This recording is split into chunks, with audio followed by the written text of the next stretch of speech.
आकाशवाणी भोपाल से प्रस्तुत हैं प्रादेशिक समाचार।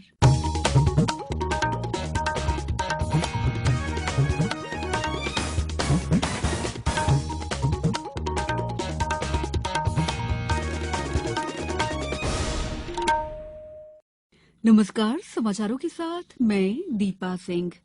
सबसे पहले मुख्य समाचार। राष्ट्रपति द्रौपदी मुर्मू कल नई दिल्ली में डिजिटल इंडिया पुरस्कार 2022 प्रदान करेंगी। मुख्यमंत्री शिवराज सिंह चौहान कल खेलो इंडिया यूथ गेम्स 2022 के शुभंकर, टॉर्च और एंथम का अनावरण करेंगे।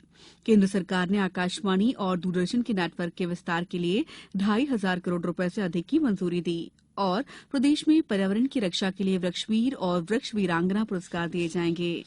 अब समाचार विस्तार से। राष्ट्रपति द्रौपदी मुर्मू कल नई दिल्ली में विजेताओं को डिजिटल इंडिया पुरस्कार 2022 प्रदान करेंगी। इलेक्ट्रॉनिक और सूचना प्रसारण मंत्रालय ने कहा है कि सरकार ने भारत को डिजिटल रूप से सशक्त समाज और ज्ञान अर्थव्यवस्था में बदलने की डिजिटल इंडिया कार्यक्रम की रूपरेखा तैयार की है। डिजिटल इंडिया पुरस्कार का उद्देश्य न केवल सरकारी संस्थाओं को प्रेरित और प्रोत्साहित करना है, बल्कि डिजिटल इंडिया दृष्टिकोण को साकार करने में स्टार्टअप्स और जमीनी स्तर की डिजिटल पहल को भी बढ़ावा देना है। मुख्यमंत्री शिवराज सिंह चौहान कल 7 जनवरी को शाम 6 बजे भोपाल के शौर्य स्मारक में रंगारंग कार्यक्रम में खेलो इंडिया यूथ गेम्स 2022 के मैस्कट, टॉर्च और एंथम का अनावरण करेंगे। खेलो इंडिया यूथ गेम्स 2022 के 5वें संस्करण की मेजबानी मध्यप्रदेश कर रहा है।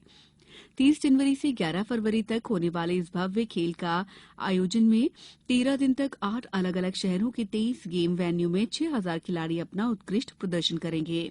खेलो इंडिया यूथ गेम्स का 5वां संस्करण प्रदेश के 8 शहरों भोपाल, इंदौर, उज्जैन, ग्वालियर, जबलपुर, मंडला, बालाघाट और महेश्वर खरगोन में होगा। एक गेम साइकिलिंग दिल्ली में होगा। पहली बार वाटर स्पोर्ट्स अर्थात कयाकिंग और कैनोइंग, कैनो स्लालम और तलवारबाजी खेलो इंडिया गेम्स के संस्करण का हिस्सा होंगे। देश में इस महीने की 10 से 16 तारीख तक स्टार्टअप इंडिया नवाचार सप्ताह मनाया जाएगा। इसका उद्देश्य देश में उद्यमिता और नवाचार की भावना को बढ़ावा देना है।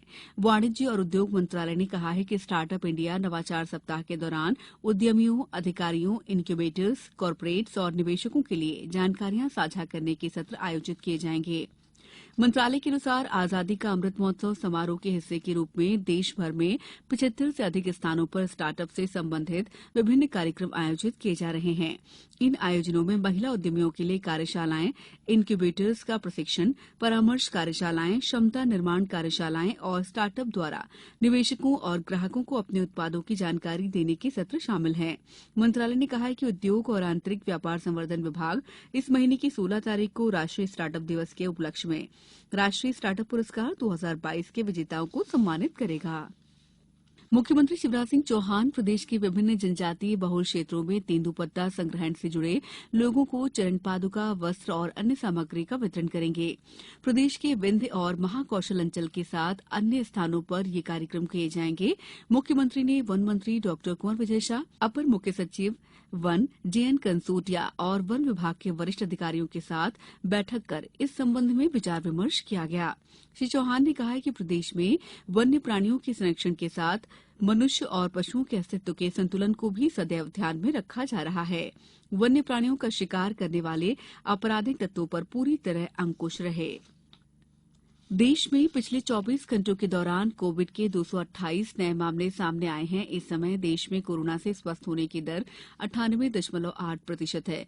केंद्रीय स्वास्थ्य मंत्रालय ने बताया कि राष्ट्रव्यापी टीकाकरण अभियान के अंतर्गत पिछले 24 घंटों के दौरान 46,450 कोविड रोधी टीके लगाए जा चुके हैं। देश में अब तक कुल 220 करोड़ 12 लाख खुराक दी गई। समाचारों में वक्त है ब्रेक का। ये समाचार आप आकाशवाणी भोपाल से सुन रहे हैं। हमारे समाचारों को अब आप कभी भी और कहीं भी अपनी सुविधा के अनुसार सुन सकते हैं। ये समाचार बुलेटिन यूट्यूब, ट्विटर और फेसबुक पर AIR न्यूज भोपाल पेज पर सुने जा सकते हैं। इसके अलावा आप हमारी वेबसाइट newsonair.com पर या AIR न्यूज ऐप पर भी समाचार सुन सकते हैं। ब्रेक के बाद समाचारों में आपका एक बार फिर स्वागत है। प्रसार भारती के मुख्य कार्यकारी अधिकारी गौरव द्विवेदी ने कहा है कि broadcasting infrastructure and network development BIND योजना देश में ब्रॉडकास्टिंग को बेहतर करने और आकाशवाणी तथा दूरदर्शन नेटवर्क के विस्तार में मदद करेगी। केंद्र ने इस योजना के लिए 2,539 करोड़ रुपए से अधिक के परिव्यय को मंजूरी दी है। उन्होंने कहा है कि देश में मुख्य रूप से वाम चरमपंथ प्रभावित और सीमावर्ती क्षेत्रों में FM प्रसारण का 6 लाख वर्ग किलोमीटर से अधिक विस्तार किया जाएगा। श्री द्विवेदी ने कहा है कि 4 वर्षों के भीतर FM प्रसारण भौगोलिक क्षेत्रों के मौजूदा 58% से बढ़कर 66% से अधिक हो जाएगा। उन्होंने बताया कि समृद्ध और विविध सामग्री प्रदान करने के लिए DD फ्री डिश नेटवर्क क्षमता को बढ़ाकर मौजूदा 116 चैनलों से 250 चैनल किया जाएगा। इस योजना के अंतर्गत नई तकनीकों और डिजिटल माध्यमों का इस्तेमाल किया जाएगा, जिससे रोजगार के अवसर भी बढ़ेंगे। भोपाल में जल सम्मेलन में आए केंद्रीय मंत्रियों, राज्यों के मंत्रियों और अन्य प्रतिभागियों द्वारा आज श्यामला हिल्स स्थित स्मार्ट सिटी पार्क में पौधरोपण किया गया। इस अवसर पर मुख्यमंत्री शिवराज सिंह चौहान ने कहा कि वाटर विजन @2047 जल सम्मेलन की स्मृति को बनाए रखने का प्रयास है। इस संकल्प की सिद्धि के लिए अब इस पार्क का नाम वाटर विजन पार्क किया जाएगा। ये पार्क और आज का पौधरोपण नागरिकों को पर्यावरण की रक्षा के लिए कार्य करने की प्रेरणा देगा। मध्य प्रदेश में वृक्षवीर और वृक्ष वीरांगना पुरस्कार भी दिए जाएंगे। वहीं केंद्रीय जल शक्ति मंत्री गजेंद्र सिंह शेखावत ने कहा है कि प्रधानमंत्री श्री मोदी के वर्ष 2047 के विकसित भारत के संकल्प के अंतर्गत देश में पहली बार पानी के लिए काम करने वाले जनप्रतिनिधियों और वरिष्ठ अधिकारियों का सम्मेलन भोपाल में हुआ। पिछले 24 घंटों के दौरान प्रदेश के जबलपुर और नर्मदापुरम संभागों में कहीं कहीं हल्की बारिश दर्ज की गई। सागर, गुना, ग्वालियर, सिवनी, छिंदवाड़ा, रीवा, उज्जैन, धार, दतिया और छतरपुर जिलों में शीतलहर का प्रभाव रहा। छतरपुर में नगर पालिका ने आम नागरिकों को ठंड से बचाने के लिए अलाव जलाने की व्यवस्था की है।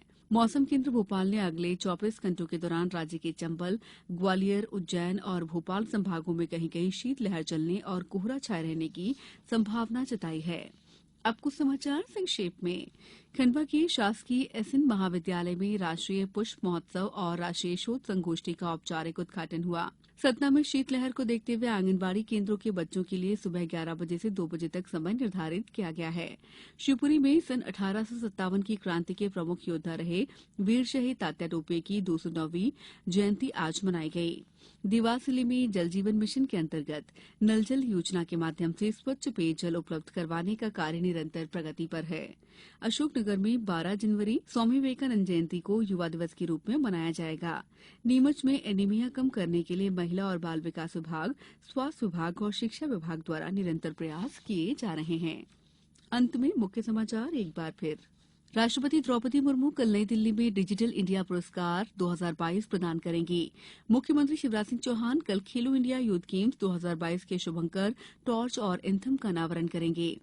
केंद्र सरकार ने आकाशवाणी और दूरदर्शन के नेटवर्क के विस्तार के लिए 2,500 करोड़ रुपए से अधिक की मंजूरी दी और प्रदेश में पर्यावरण